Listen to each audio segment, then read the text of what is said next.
A gente tem o prazer de receber o Dr. Salmo Raskin, que tem parentes aqui no nosso município, porém atua em Curitiba e hoje está aqui falando um pouco sobre a genética, um campo extremamente necessário e importante na medicina, né, doutor? É verdade, é um prazer estar aqui. O meu pai nasceu aqui, pertinho, em Quatro Irmãos. Toda a família dele imigrou para aqui, para a região, então é a primeira vez que eu venho para cá, então é muito emocionante para mim estar participando desse evento. E quando a gente fala do meu avô, do meu pai, de mim, estamos falando de genética também. Com certeza. Não é verdade? E é disso que eu lido, que eu trabalho. Sou um médico geneticista, e o médico geneticista ele tem um papel bastante profilático, bastante cuidadoso e de prevenção realmente. Hoje a genética avançou muito, eu diria que das áreas da medicina é a que mais avançou nos últimos 20 anos, também na pesquisa, e ela entrou dentro do dia a dia agora do atendimento das pessoas. Não é mais apenas uma área de pesquisa, é também uma área de pesquisa, mas é uma área que serve para todo mundo.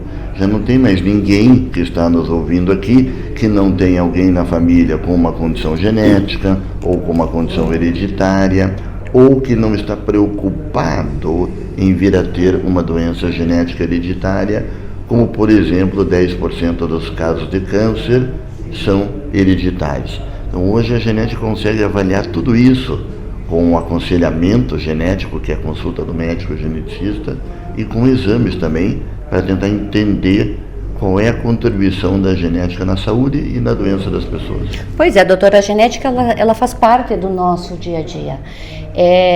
Hoje é possível já programar a maternidade através da genética, enfim, quando um bebê é gestado num laboratório, é possível fazer ali, usar a genética, mas no caso das doenças hereditárias, de que forma a gente pode mudar esse gene aí, para que isso não aconteça com algumas pessoas que na família prevalece o câncer?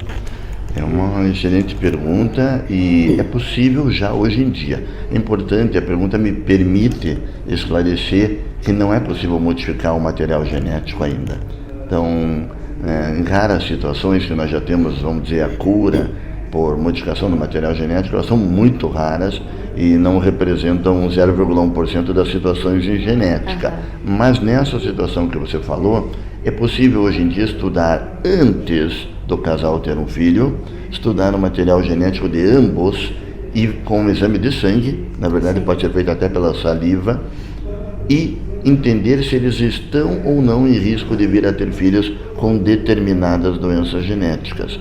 E se estiverem, existem alternativas sim para que eles não tenham filhos com aquela doença genética. Reparem que em nenhum momento aqui falei de não ter filhos.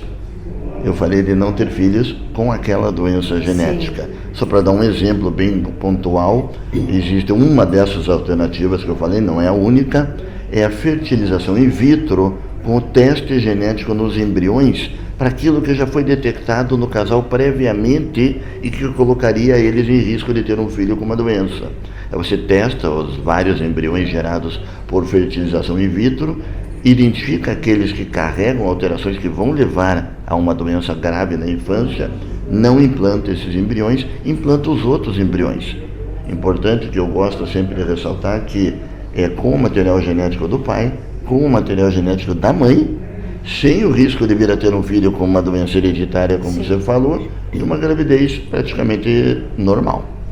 E de que forma a genética pode contribuir no caso de crianças de famílias onde existem autismo, doença de Down, síndrome de Down, para que os futuros filhos não venham com esses problemas?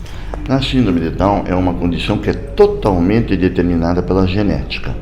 Ela entra nesse grupo que não tem como você ter a síndrome de Down se não for por um cromossomo a mais, né? Então, o aconselhamento genético desses casos vai mostrar para os casais que têm um filho com síndrome de Down que na enorme maioria, eu estou falando de 99% das vezes, o casal não tem um risco maior de vir a ter um outro filho com a síndrome de Down do que qualquer outro casal da população. Mas as pessoas não sabem disso. e não são obrigadas a saber. Claro. O que elas são obrigadas é ter esse acesso a esse tipo de informação para tranquilizá-las, por exemplo, numa situação como essa. Já no caso do autismo é bem diferente, porque nós nem conhecemos direito por que uma pessoa tem autismo. Sabemos que existe um componente genético, veja como a palavra já começa a mudar, né? Componente genético em 80% dos casos, mas os testes genéticos só captam 40% dos casos. Mesmo assim, no autismo tem uma forte influência ambiental, múltiplos fatores que nós nem sabemos quais são. Então, foi interessante você fazer a pergunta sobre essas duas condições, que as duas têm a ver com genética, mas uma é totalmente determinada pela genética e a outra é influenciada pela genética.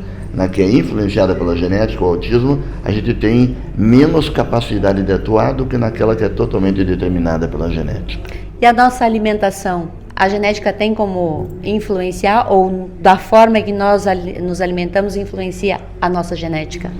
As duas coisas, né? Porque existem doenças como certos tipos de câncer, por exemplo, do intestino, que são precipitados pelo tipo de alimentação que a gente tem. Por exemplo, uma dieta rica em fibras diminui a chance da pessoa ter um câncer de intestino, né? Também a oferta de alimentos em excesso, com obesidade, aumenta o risco de certas condições que são predispostas pela genética. Por outro lado também, a genética pode nos dar alguma ideia, ainda no campo da pesquisa, de quais seriam os melhores alimentos que determinada pessoa deveria receber para ter mais saúde. Então vejo que as duas coisas realmente interagem. A genética hoje ela está em tudo, essa que é a verdade. Inclusive no exercício físico. Inclusive no exercício físico, todos nós sabemos que tem pessoas como eu que não têm propensão para fazer exercício físico, né? E tem outras pessoas que são atletas pela natureza, não é verdade? Então não se trata de separar esses dois grupos de pessoas, mas pelo contrário, estimular, mostrar que existe talvez uma predisposição que te atrapalha certas coisas da vida e, portanto, você deve lutar contra isso mudando o meio ambiente. A parte bacana da genética é que você, através de mudanças do meio ambiente, pode contrabalancear aquilo que não veio lá tão legal na tua genética. Pois é, doutor, e a genética e a inteligência artificial, que tanto se fala hoje, a gente está o tempo todo ligado à inteligência artificial, porque usamos celular, usamos a tecnologia, ela também vai contribuir aí para resolver alguns problemas aí da genética, correto?